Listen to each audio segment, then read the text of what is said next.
I'm Dave Abrams. And I'm Kristin Lagana. Welcome to Arundel County Week in Review. In this episode, we'll meet the man in charge of beefing up diversity in our police and fire departments and get an update from the Maryland General Assembly. But first, making headlines this week. A couple of people you might recognize got some very nice awards recently.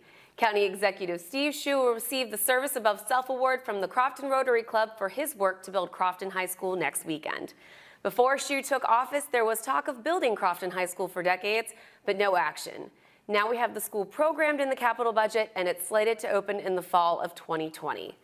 Rotary Club President Barry DeRoche said Shue received the award for showing leadership on a very important issue the community had waited many years to hear an answer on. If you're interested in attending the award ceremony, it will be January 28th at the Blue Dolphin at 6 p.m. Of course, if you want more information, the Rotary Club is also on Facebook.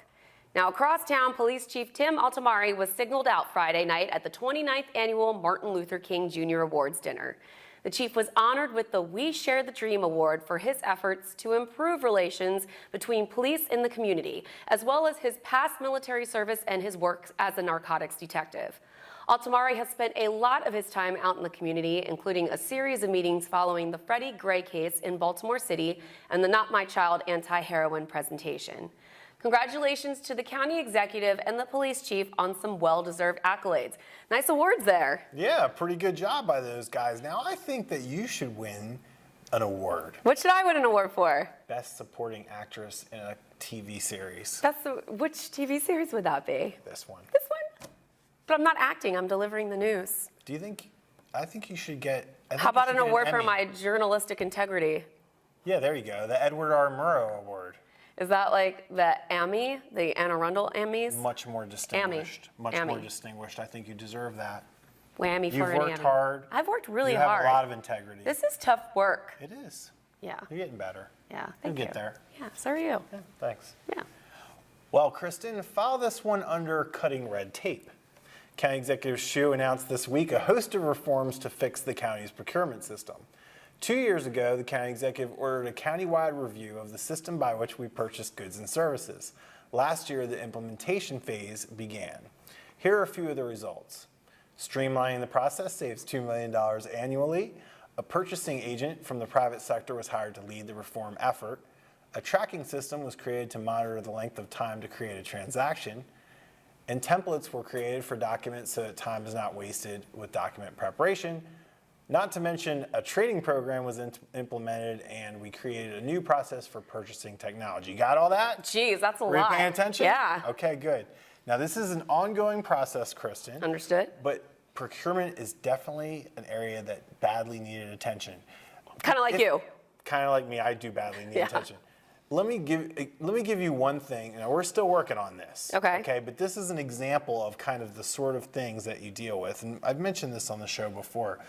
You ever worked in a law setting, like a law office? I worked in a lobbyist office. Is that close enough? Yes. All right. So they have these folders, right?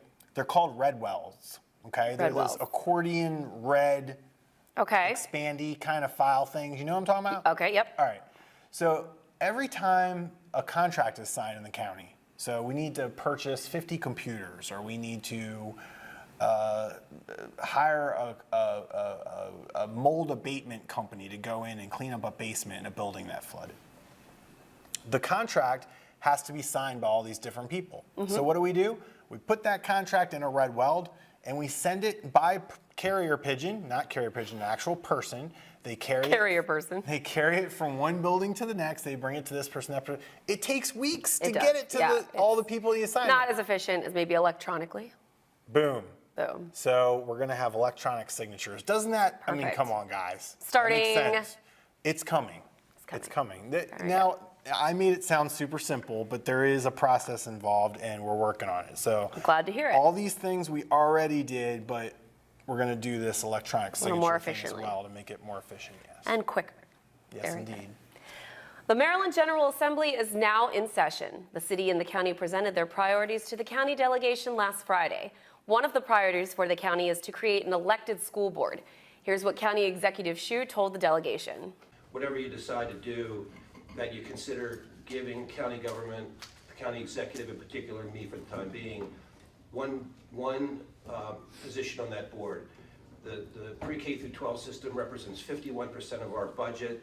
We are in constant communication and dialogue with the school system. It's the lion's share of our capital budget.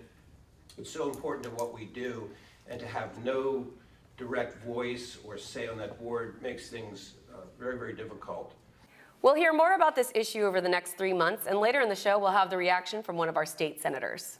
It's all busy down in Annapolis these days. Crowded, hard to find a parking spot. I was going to say hard to find a parking spot. Hard to find a parking spot. But yes, we heard from the mayor and we heard from the county executive, and we'll see, usually we try to focus on the local stuff because there's so many statewide issues that are, we talked about this last week, there's such big controversial things that kind of sucks all the air out of the room.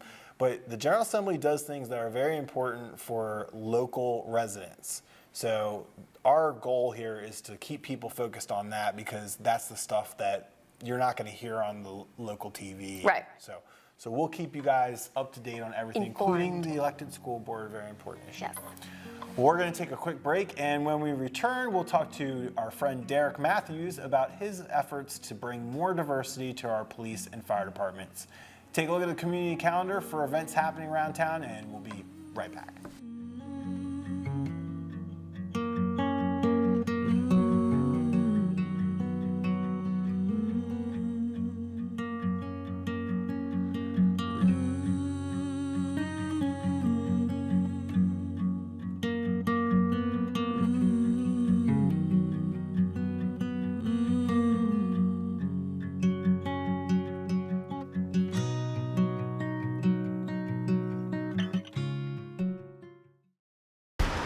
Look at you. You're at the top of your game. You're unstoppable. Nothing can throw you off track. Wait, is that your car? Uh-oh. Yeah, I saw that coming. That will throw you off track. You're looking at around 10 grand in fines, legal fees, and increased insurance rates. Let's try this again. Smart move. Because buzz driving is drunk driving. Welcome back. Joining us back in the studio this week, we've got the Director of the Community and Minority Outreach for the county, Mr. Derek Matthews, returning to the studio. How are you doing today? I'm doing well, thank you. Glad to be back. Glad to be back. Happy New Year to you. Same to you. Happy New Year to you both. Tell us about what you're working on right now. Right now, as the Director of Community and Minority Outreach, I'm focused right now on 2 projects, specifically with public safety. I'm trying to, I guess, reinvent, if you will, the recruiting process for both police and fire to make them more friendly for minorities, and that's minorities of all kinds. So we're trying to rebuild the infrastructure, create new marketing material, find new venues, and find a new way of doing things that are more appealing to the minority, so we can look more like our county, Arundel County, as far as diversity goes. Very good. And recently, I had heard a story that you were in a meeting and you felt like your mother was there because the amount of respect that you were generating from the room. Wow. Talk to us about your mom. You guys get good insight. Larger than life. Yeah. We heard on the street. So it was interesting. I was in a meeting of community leaders dealing with, we're about to talk about a very serious subject, something that was going on within the school system. And as all the clergy walked in, all of pretty much I knew, and all the community leaders walk in, one of the clergy females, who was very close to my mother, had an opportunity to actually see the title on the card. And I guess in seeing that and making the connection to the position and what I was doing, it touched her. And when it touched her, you could tell that she was genuinely touched to see that things were going well for me, if you will. And I guess as the meeting kind of went on, I just kind of felt like the spirit, she just passed just 3 years ago. I could feel the spirit and the respect that being her son, doing things in the community was making her smile, and it just felt good. I imagine that provides. She was a pastor. She was a pastor here in the Annapolis area. You know, United Methodist move around, so she was here in Annapolis. She was at Colesville. She was at Jessup. But she spent a number of years in Eastport. Very comforting, I can imagine. Very comforting. Yeah. It really felt good to know that angel was in the room as you moved about your community giving back. So it felt really good. Well, you know she's proud of you. I'm sure she is. I'm sure she is. No doubt. Tell us a little bit about your experience. You've worked in law enforcement before. Tell us about that. I was a Prince George's County Sheriff for a number of years. Had an opportunity to work my way through the ranks, pretty much all branches of that department. Spent a number of years on a special assignment with with the FBI, working on some major crimes, violent narcotics, task force, if you will, called Safe Streets. And then I left that and went into corporate America. Spent some time traveling the world, probably seen about 51, 52 countries, give or take a few. Really? Doing some security-related matters over time. So I've had an opportunity to see corporate and law enforcement, kind of from both spectrums. Yeah. 51, 52 countries. Somewhere. My daughter has a perfect count, but I'll just I'll stick somewhere in that She's ballpark. lucky. Any By the stick way- out to you, like a favorite that you? I love Italy. I would too. I love Italy. I love Italy. Have you been to Italy? I would like to. Okay. That's where my This family's from. This past summer, just prior to starting this position, I was in Africa for a number of months working on a project there, and I enjoy it. I enjoy Whereabouts? traveling. I was in Nigeria. Okay. Yeah, I was in Nigeria. Yeah. That I didn't even know that. We find out things in these We do. in-depth I can interviews. tell. I want to see your daughter's list. Can tell. Well, and by the way, I've had the opportunity to meet Derek's son and his daughter, and these are some poised. I'm going to call them kids, but they're not kids. They're what? 21. They're twins, boy and a girl. 21. Oh, they're 21. What are their names? Arrington and Ariana. Arrington, Ariana. Hey. Hey, how's Shout you doing? Dad, doing good. Thank you. So we just had Dr. King's birthday, and I think it's important whenever we have these sort of historical figures being celebrated that we come back to, what do you think makes Dr. King relevant today to young people who really may not know a lot about him? That's a great question, Dave. And I think what we really have to continue to teach and educate our next generation, if you will, is the legacy that he left behind. The ability for us to preach and talk and really involve the kids in lessons of hope, respect, honor and dignity, things that he stood for, that he left generations to follow. So for us to be able to work together, no matter what your color, no matter what your sexual preference, no matter where you live, but for people to be able to look at each other as human beings and be able to coexist in peace.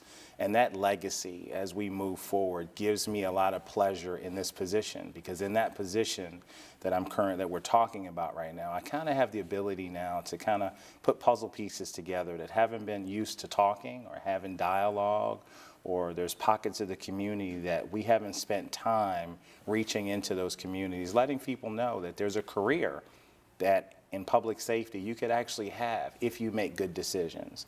And a single bad decision can alter the course of your life, as it pertains to having a career versus a job. So kind of that legacy as it lives when we do these dinners and these breakfasts, and it's good to get these youth out and let them hear some parts of history where people fought and died for us to have some of the rights that we have as African Americans and as minorities as a whole.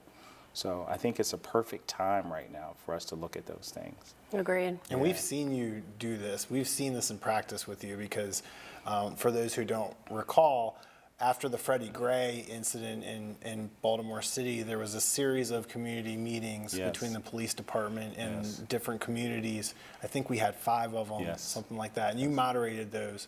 And that, I think that's your strongest suit, is that you're able to get people to kind of focus, slow down, stop, listen to what the other person's saying. And now I had the opportunity to work on the firefighter recruitment effort that we're doing. And you walk into, this doesn't happen too often, you walk into the fire department and instantly everybody knows you, you got all these things going on, people are working together. So I think that's a really strong suit that you have, and I've noticed it right away how quickly we've done things that over the years have not really happened. So I think people are really going to appreciate when they see the products from the work you're doing. So I think that goes back to the angel we just talked about, knowing that she had the ability to do that. And I think when you leave a legacy, and it's a good legacy, people follow. So trying to give back something to follow, you only treat people like you want to be treated. So with getting a job done, when I walk into a room, I know what the expectations are. And right now I know what the expectations of Steve Shue are for this position. So it's very easy for me to do what I do and do it at a level of my expectations that have been put out for the county's mission. And our county, being as diverse as it is, people need to know that. People need to know that there's nothing being done intentional right now under this administration to stop minorities from having a job, but people need the education to know where things exist and how to better put the pieces together, and I think we can do that. Can you speak a bit more to the current state of diversity in our public safety departments and how you think we can improve? Okay, so it's another great question. So we just had a meeting, and it kind of forced us to look at some statistics, if you will. And statistically speaking, Anne Arundel County is doing very well, but we'd like to do better. And Sure. how do we do better?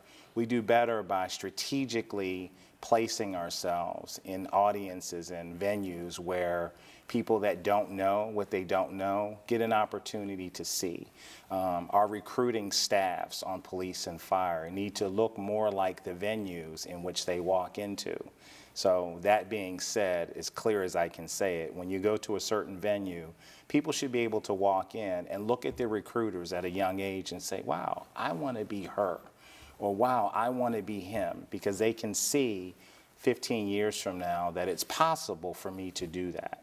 When we go out, we need to make sure that our marketing material looks like the very community in which we're trying to recruit, and not this cookie cutter approach where you have a flyer Right. and it looks like something and everybody's expected to look at that and not look beyond Can't what they relate. see on the paper. Yeah. So as long as people can relate. So a lot of the things that we're doing now as we market them, if you turn it over, it's written in Spanish.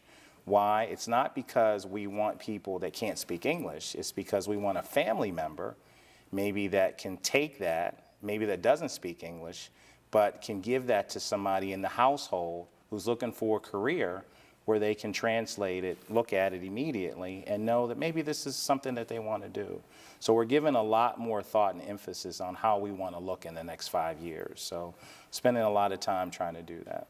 So Sounds it. like Love doing it. a great job. thank So you, thank you. We appreciate you coming Thank you. back into the studio and Thank you. updating us on what's going on. Thanks and for having me. Keep Thanks up the for great having me. work. Thank We you very appreciate much. it. Thank you very much. Thank you very much. We'll be right back with more Week in Review right after this. Don't go anywhere. They said I have troll teeth. That my voice sounded like a possessed baby doll. That no one would ever love someone as stupid as me. That I was fat, ugly. Disgusting. The effect of bullying is potent. We will no longer be the silent majority. Now, when you see online bullying, there's something you can do about it. We're gonna take action with the I. I am a witness. I am a witness. I am a witness. I am a witness. I am a witness, and so are you.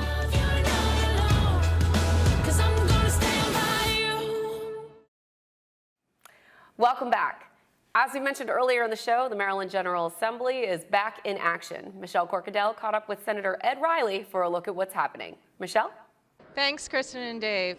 I'm here at the State House where session's underway and had the pleasure of running into Senator Ed Reilly, who represents District 33, including the Crofton corridor that he calls home. Thank you for joining me. Sure. How's it feel to be back? It's good. This is my 8th session, and I'm very comfortable with the issues, and we have a lot of important things that we have to accomplish this year. What do you think is going to be one of the most important issues facing the delegation this year? Well, locally, it's the school board issue. As been said for 24 years, we need to change the school board. The fix 7 years ago was temporary and didn't work out very well. So we're going to try to do a change, either a elected school board or a hybrid, elected and appointed. The devil's in the details. We haven't had the public hearing yet. I think it's coming up soon, so we look forward to trying to figure out that good balance between electing people who are responsible and also having the appropriate person appointed, whether the governor or the county executive, appoint some folks to make sure we have racial and gender balance. Great. And how do you see the support for this important legislation? Well, the tipping point came this summer when the delegation chairman, Pam Beidel, called for some meetings to discuss this. It's an indication of a fundamental change on the Democratic side of the aisle that now corresponds to what the Republicans have been trying to do for decades. Great. It sounds like we could be looking forward to some promising legislation to make a positive change in Anne Arundel County. Are there any parting words you'd like to share with the folks? Sure. One of the most controversial issues that'll come up is the veto overrides that Governor Hogan had last May, and the General Assembly will try to override those vetoes. The Nice Bridge, the RPS, Renewable Portfolio Standards, and the transportation transparency bill. Very controversial. There'll be a lot of heat and light over those 3 issues. Sounds like we've got an active session. Thank you so much for taking time out of your busy day, sir, to join us. You're welcome. Back to you. Thanks, Michelle. Now, what's the transportation transparency bill, Dave? Yeah. Say that 3 times fast. I know. Transportation transparency, transportation transparency, transportation transparency. Pretty good. Peter Pecker, Pecker, Pecker, Pecker. No, what? How much wood could a woodchuck chuck if woodchuck could chuck wood? Boom. See? So, well, the opponents of it call it the roadkill bill, which is a lot easier to understand than the transportation transparency bill, which also connotes one is very negative and one's very positive. But basically, this is the whole, they're scoring transportation projects for funding, and it basically comes down to a lot of the counties like Arundel that aren't focused on transit feel like all the bulk of the money's been going to transit projects in Montgomery, Prince George's, and Baltimore. I don't know, is there a political connection there? Yes, I think there is, over road projects, which some of the suburban counties like Anne Arundel and Hartford and some of the other counties depend on more. So that's what that's about. I gotcha. Very good. We'll try and sort that out over the course of the session. So Very good. Kristin. So Dave. You know, I want to talk to you. Yes. You consider yourself a well-dressed man? Do you take pride in your appearance? I try to. Do you enjoy shopping? I take a lot of heat from people because I think people understand that I can handle it, so they give me a lot of. Well, see, okay, like I like this jacket. You like this jacket? I do like this Thank you. jacket, Thank and you I think very you much. paired it nicely with a striped shirt. While it's more of a checkered jacket, so you're mixing your prints. Keep going. But you're also adhering to the rule of mixing prints while also staying in the same color family. And Thank you. The reason I'm asking you about it. Gosh, this is what I know. brought this about. Well, the reason I'm asking you about it is one of the hot trends right now, and especially this is going back to my New Year's resolution of decluttering. Decluttering. Yes, is having a minimalist wardrobe, or what some folks will call a capsule wardrobe. So there's a lot of people right now that are cleaning out the closet because it's the start of a new year. You want something more of a fresh look, see what you have, see what you can get rid of. Okay. And I think there's a big attitude right now of less is more, and people, which I like this part of it, are wanting to contribute to putting less waste out in the environment. So instead of all this fast fashion, buying things that only last maybe a season or buying things that only last a year, people are now more about investing in quality pieces and maybe not I know where you're going with this. Burlap. Burlap. Burlap lasts forever. Is this your idea? Burlap suits? You could just throw it over your head. If it gets dirty, whatever, you just scrub it off. Yeah. It lasts forever. That's a good idea. Okay, so Burlap. yeah, maybe they're thinking about how to invest in better quality material. But I guess my question for you is, do you consider yourself a clothes rat, or do you adhere to that minimalist wardrobe? Oh, okay. I was wondering where you were going with that. Yeah.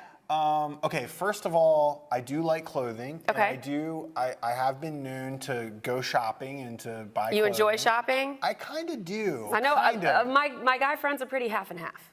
So. You know, I think it's hard when you're going with your significant other because, and this happened to me recently, you turn into a clothes rack. And you're standing there like this, holding a bunch of Her clothes stuff. or stuff for you Her that clothes. she picked out? Okay. You're holding a bunch of stuff. There's nowhere to sit down.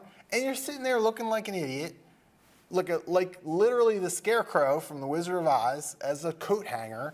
And you're like, when are we going to be done with this? Yeah, I think I like an interactive. I'm willing more to. interactive I'm a experience, little more than okay. the average guy in that I'm happy to go shopping with you. Okay. And I like shopping myself. Right. I'll help you pick stuff out. I like to pick stuff out for my stuff. But come on, let's a little faster. Do you find that when you're out with your significant other or with friends that you feel like you will invest more, you spend more money? Is she kind of cueing you in, trying to say, yeah, you need that, and really you don't? No, Egging you on to make I'll purchases? Do that. Okay, you do that. I like to, you know what, I'll go for things. Actually, I went to the outlets this weekend. Okay. And I won't name the store, but Sure. I went to a store that sells coats and jackets. Leather jackets. Leather jackets. And I might rhyme with Wilson's. I may have happened to pick up 2 jackets. Two? I got 2. I went in there to get a winter coat and I got 2 jackets for $100. But here's the thing. Do you need 2 jackets or did you just need 1? I just needed 1. Yeah. I really like the other And I think that's the thing. We're really driven by deals. We've been a society that's been driven by must have right now, and lots of it. And I think that there's a trend that's kind of brewing right now of less is more. Less is more, we minimalism. Want to stop minimalism, stop putting out so much waste. So, like I told you, I'm trying to declutter. And over the weekend, I found myself in my closet. I'm going to actually try this experiment out. And maybe at home, if you're also struggling with this, you can do it too. You turn everything in your closet, you put the hanger the opposite way. And when you pull something out to wear it, you put the hanger back the regular way. What? And after 6 months, anything that still has been turned the opposite way, you get rid of. You haven't worn it in 6 months, so you might as well get rid of it. You're never going to stay with that, though. I probably won't. I mean, you're always I in a enjoy hurry. shopping, but I think that I really am. I'm reading and I'm getting a lot of influenced by this whole buy pieces that are worth investing in instead of the fast fashion stuff that falls apart. You're the ultimate recycling queen. I know. I need to stop putting out so much waste. May I make another point on this minimalism idea? So, a lot of the work I do is with video and graphic design, right? Right. And that is one of the best tips in doing things like that. Minimalism, simple is always better. Less is more, yeah. And those of you who are like learning these skills and using these things, let's take like PowerPoint. Yeah. Right? PowerPoint has all these cool things. It can do like near with a sound effect and shoot it. Don't use that. Right. Right?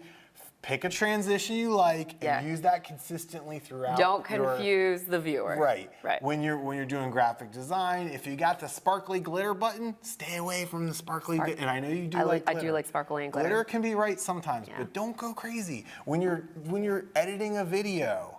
You know, don't go crazy. Just use simple transitions. Let the footage you took tell the story, not these weird doohickeys. There you go. So minimalism it's a very good. I mean, what did Andy Warhol become famous for? Do you know? He drew portraits of Campbell's soup cans. Right, simplicity. Art and simplicity. Right? Yes. It's not Andy Warhol is not the greatest, artist Hanging of out all with time. models. Right. But I mean, he was definitely an example of this kind of school of thought. So there you go, folks. 2017. This is all free advice here on The year Weekend of Review. less is more. That's right. We have all the information here for you, and we'll have more for you next week. Yeah, if you have any trends that you want us to hear about that you're picking up on for this year, you can always visit us at our face page. Or page. email Kristin Or directly. email me. Let us know your tips. Well, that wraps up this week's edition of Week in Review. You can watch this episode and archive episodes online anytime on Facebook or YouTube by simply searching for Arundel TV. Please tune in again next week for more highlights and news from around the county, and we will see you next time.